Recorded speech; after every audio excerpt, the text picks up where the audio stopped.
Hi hello வணக்கம். நான் உங்கள் அன்பின் இலங்கை தமிழச்சி மற்றும் ஒரு புதிய கதைக்களத்தோட உங்களை சந்திப்பதில் மிக்க மகிழ்ச்சி. இன்னைக்கு நம்ம பார்க்க போகிற விஷயம் வீட்டில் இருக்கிற பெண்களுக்கு மிகவும் பிரயோஜனமான ஒரு விஷயம். அப்படி என்னன்னு பார்க்குறீங்களா?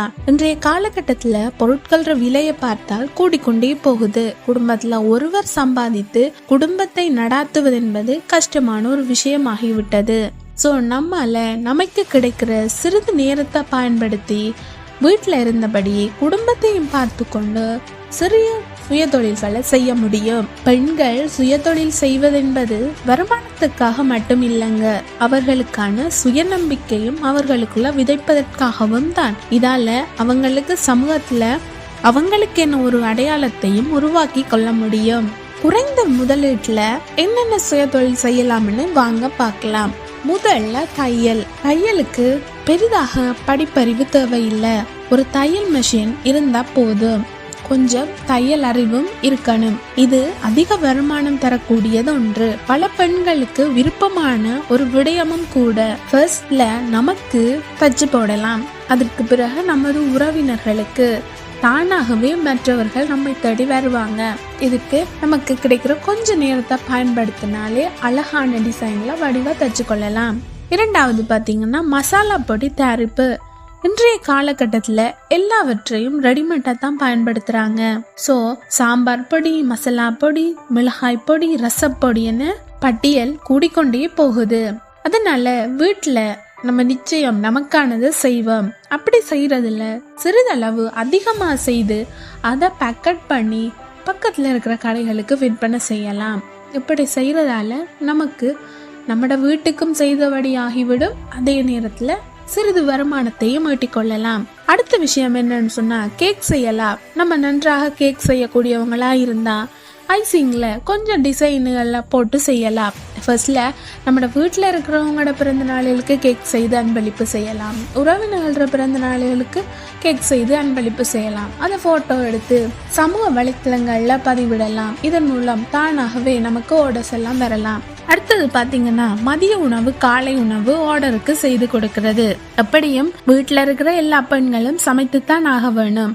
அப்படி இருக்கிற கஷ்டத்துல சில நபர்களை பார்த்தா வேலைக்கு செல்றவங்களா இருக்கலாம். அவங்களுக்கு சமைத்து விட்டு செல்வது என்பது மிகவும் கஷ்டமாக இருக்கும். டைம் கிடைக்காது. அப்படியானவங்க வீட்டு சாப்பாடு அதிகம் விரும்பக்கூடியவங்களாக இருக்கக்கூடும். அவர்களிடம் முதல் நாளே ஆர்டர்களை பெற்றுக்கொண்டு நமது உணவுடன், அதாவது நாம் சமைக்கும் உணவுடன் சிறிது கூடுதலாக சமைத்து அவர்களுக்கும் கொடுக்கலாம். இது இதற்காக நேரத்தை வீணடிக்க தேவை வராது. இதுவும் ஒரு நல்ல விதமான சுய தொழில் தாங்க. கதை எழுதுதல். நமக்கு நன்றாக கதை எழுதக்கூடிய தகமை இருந்தா அல்லது கதை எழுதுதல ஆற்றல் இருந்தா போதும். அப்படி கதைகளை எழுதி புக்காக பப்ளிஷ் பண்ண முடியும்.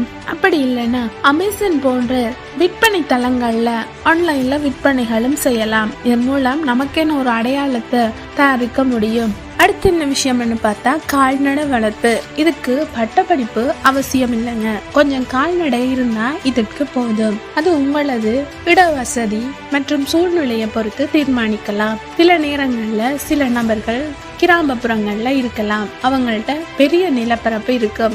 ஸோ அவங்க மாடு, ஆடு போன்றவற்றை வளர்க்க இலகுவாக இருக்கும். அதே நேரங்கள்ல அதுகளுக்கு உணவுகளையும் அவங்களால பெற்றுக்கொள்ள முடியும். அதே நேரத்துல கிராமப்புறங்கள் விட்டு நகர்ப்புறங்கள்ல இருக்கிற மக்கள் இடவசதி கம்மியா தான் இருக்கும். அவங்களால மாடு, ஆடு போன்றவற்றை வளர்க்கக்கூடிய வசதிகள் இல்லாம இருக்கலாம். சோ அவங்க வீட்டோரத்தோடைய சிறிய கூடுல 2 கோழி, ஒரு சேவல் இருந்தா போதும். அதுவும் ஒரு விதத்துல அவங்களுக்கு உதவிதாங்க.